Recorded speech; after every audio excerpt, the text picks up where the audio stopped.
Mesdames, Messieurs, bonsoir. C'est une opération d'une complexité technique sans précédent qui s'est déroulée dans les premières lueurs de l'aube, redéfinissant les contours de la guerre électronique et de la suprématie aérienne au Moyen-Orient. Il est exactement 7h41, heure locale, lorsque le silence de la base aérienne de Ramman est rompu par le grondement caractéristique des moteurs à réaction. 4 chasseurs furtifs F-35I Adir, fleurons de l'armée de l'air israélienne, s'arrachent de la piste pour une mission dont l'enjeu est vital pour la sécurité régionale. Connue sous le nom de code de formation Venom, l'escouade, composée des appareils Venom 1 à 4, met immédiatement le cap vers l'est avec un objectif unique et stratégique: le quartier général spatial du corps des gardiens de la révolution islamique en Iran. Ce complexe, situé au cœur de la puissance militaire iranienne, n'est pas seulement un centre administratif. Il est le cerveau qui fournit les données de ciblage essentielles pour les missiles balistiques iraniens, menaçant directement les centres urbains israéliens. Tout dans cette opération a été méticuleusement conçu pour l'invisibilité, chaque facette du fuselage des appareils ayant été étudiée pour dévier les ondes radar et maintenir cette force de frappe dans l'ombre du spectre électromagnétique. Cependant, malgré cette débauche de technologie furtive, une unité de défense iranienne, stationnée dans l'obscurité et le froid glacial du sud-est de Téhéran, attendait patiemment son heure. Cette batterie, opérant dans un silence radio absolu pour éviter d'être repérée par les systèmes d'écoute électronique, avait réussi l'impensable: détecter la signature résiduelle des appareils de pointe israéliens. Alors que la formation Venom pénétrait l'espace aérien de l'ouest de l'Iran, le système d'alerte de menace de l'avion de tête a capté un signal radar extrêmement court et incisif. Une impulsion d'une fraction de seconde qui s'est évanouie aussi vite qu'elle était apparue, laissant les pilotes dans une incertitude tactique pesante. 40 km plus loin, une seconde impulsion a frappé la formation, mais cette fois-ci depuis une direction totalement différente. Il ne s'agissait plus d'une simple détection fortuite, mais d'un véritable jeu de piste orchestré par des opérateurs iraniens chevronnés. Ces équipes de défense aérienne avaient appris, au fil des années et des confrontations, à ne plus laisser leurs radars allumés de manière continue pour ne pas s'offrir en pâture aux missiles anti-radar HARM. Leur tactique consistait à émettre un signal unique, un flash, pour situer la cible avant de se replonger immédiatement dans le noir électromagnétique. Soudain, un incident technique majeur est venu bouleverser le plan de vol initial. Sur l'affichage numérique du casque de haute technologie du pilote de Venom 3, le système de gestion du moteur s'est illuminé en ambre. Les données télémétriques indiquaient que la température d'entrée de la turbine du moteur Pratt & Whitney F135 dépassait les limites de sécurité opérationnelle. Sans même attendre l'intervention du pilote, l'ordinateur de bord du jet, programmé pour la préservation de la structure, a automatiquement réduit la poussée de 15% afin de protéger les aubes de la turbine d'une fusion catastrophique. Dans le ciel hostile de l'Iran, un excès de température moteur n'est pas une simple anomalie de maintenance, c'est une condamnation potentielle. Une panne moteur au-dessus de Téhéran signifierait une éjection inévitable au-dessus de la capitale la plus hostile de la région, exposant le pilote à une capture immédiate. Le leader de la formation a dû prendre une décision en quelques secondes. Venom 3 ne pouvait plus poursuivre la pénétration du territoire iranien à pleine capacité. Venom 4 a reçu l'ordre de l'escorter pour assurer son repli et une éventuelle mission de sauvetage en cas de crash. Alors que le reste de la formation poursuivait sa route vers l'est, les deux chasseurs en difficulté ont viré vers le sud-ouest à travers un corridor aérien modifié, cherchant à rejoindre un terrain de déroutement sécurisé. Cette perte subite de la moitié de l'effectif au-dessus de la ville la plus dangereuse du globe a pesé lourdement sur les épaules des deux pilotes restants.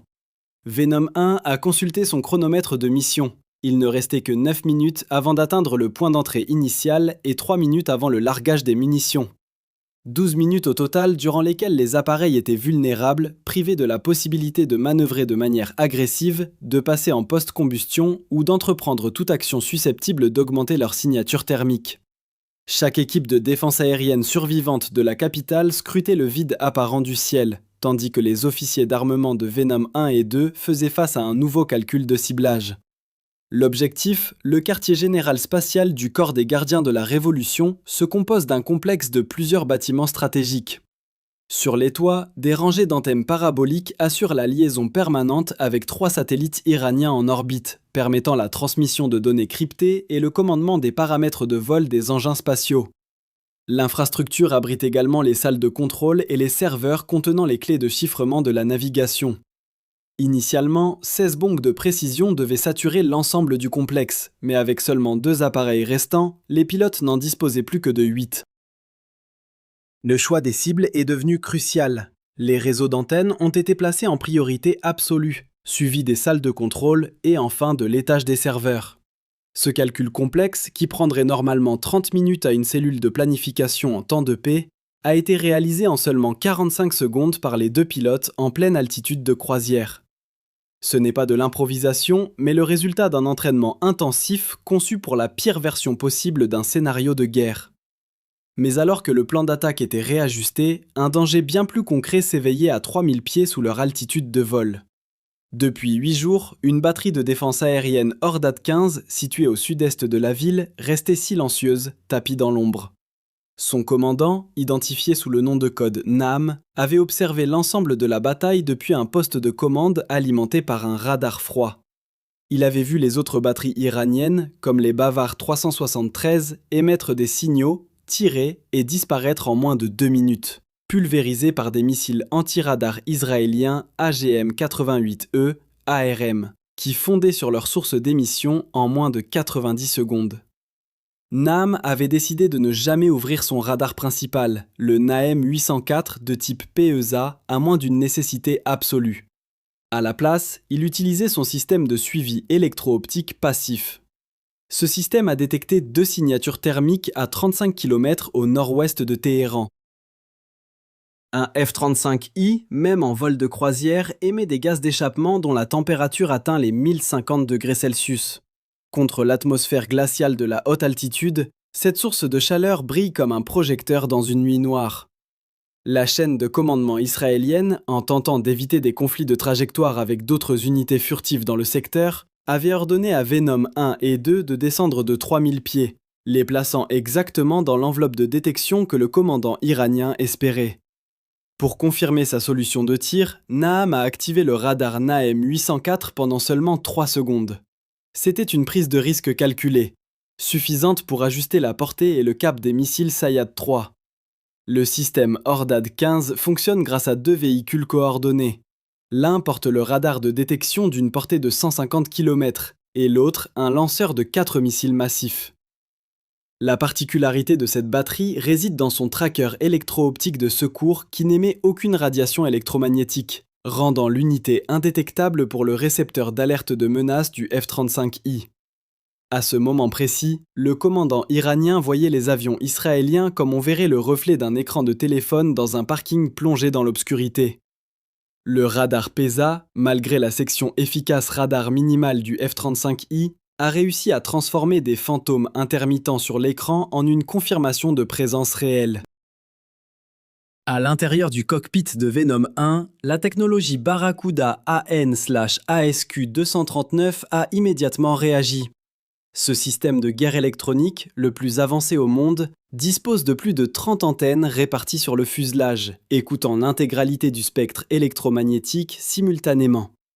En ces 3 secondes d'émission iranienne, le Barracuda a classé l'émetteur, déterminé sa position exacte au mètre près et identifié le type de missile transporté. Le secret de la batterie Ordad 15 venait de voler en éclats. Cependant, identifier la menace ne signifiait pas l'éliminer. Venom 1 se dirigeait droit vers la zone d'engagement des missiles Sayad 3, dont la portée contre les cibles furtives est estimée à 45 km. Le commandant Nam, de son côté, luttait pour maintenir un verrouillage. Il savait que chaque seconde d'émission radar supplémentaire l'exposait à une mort certaine. La géométrie de l'engagement se resserrait. À 31 km, le temps de réaction pour les 2 camps se comptait en fractions de minutes. Si les avions israéliens atteignaient leur cible, le corps des gardiens de la Révolution perdrait des capacités stratégiques irremplaçables. Nam a alors ordonné l'activation à pleine puissance du radar 804.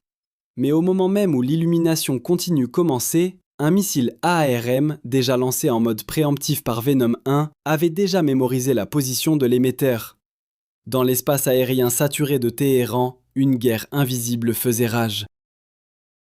8 bombes GBU-39 Small Diameter Bomb étaient déjà en train de chuter, guidées par une logique électronique que les pilotes ne pouvaient plus contrôler. Le commandant iranien tentait de stabiliser son image radar malgré le brouillage intensif, mais l'écran oscillait entre données exploitables et bruits parasites, rendant toute lecture impossible. C'était comme essayer de lire un texte sur un téléphone pendant que quelqu'un frappe violemment l'appareil. Le missile AGM-88E ARM n'est pas une munition ordinaire.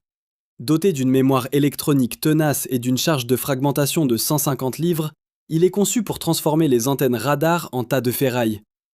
Même si l'opérateur iranien coupait son radar en plein vol, le missile utiliserait ses coordonnées GPS et son système de navigation inertielle pour frapper précisément l'endroit d'où provenaient les missions initiales. En moins de 2 minutes, filant à une vitesse supersonique dépassant Mach 2, le ARM a plongé vers le NEM 804. À 8 km de sa cible, il a verrouillé définitivement le camion d'antenne.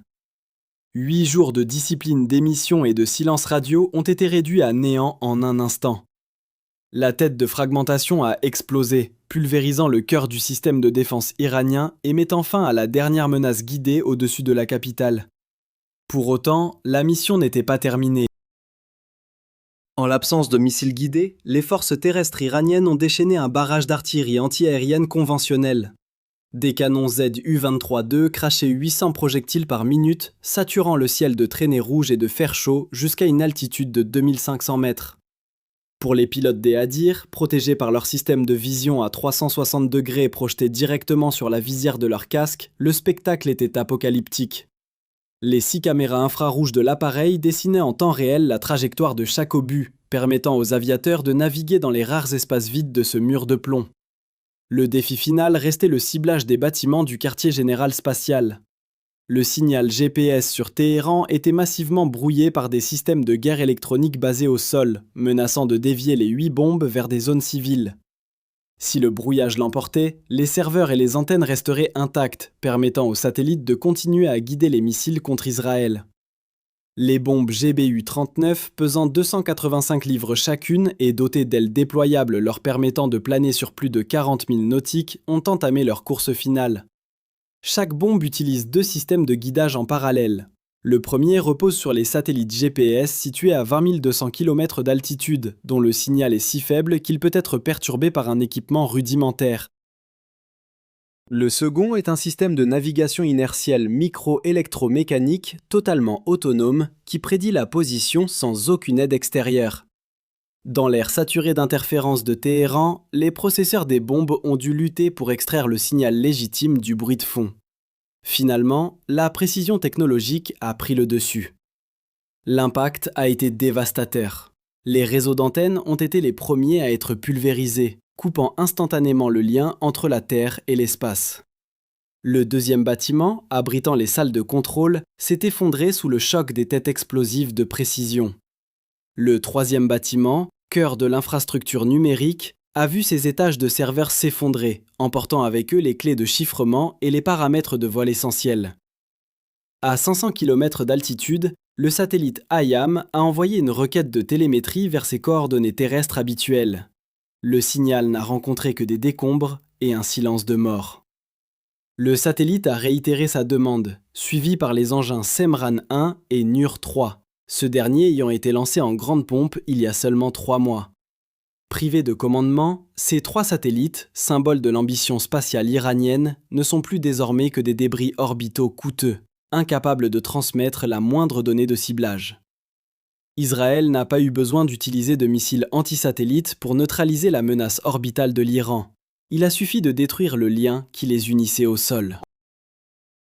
Cette mission marque un tournant historique dans l'art de la guerre moderne, prouvant que la supériorité technologique, lorsqu'elle est alliée à une précision tactique absolue, peut paralyser les capacités stratégiques d'une nation sans déclencher un conflit total de grande ampleur. Les conséquences de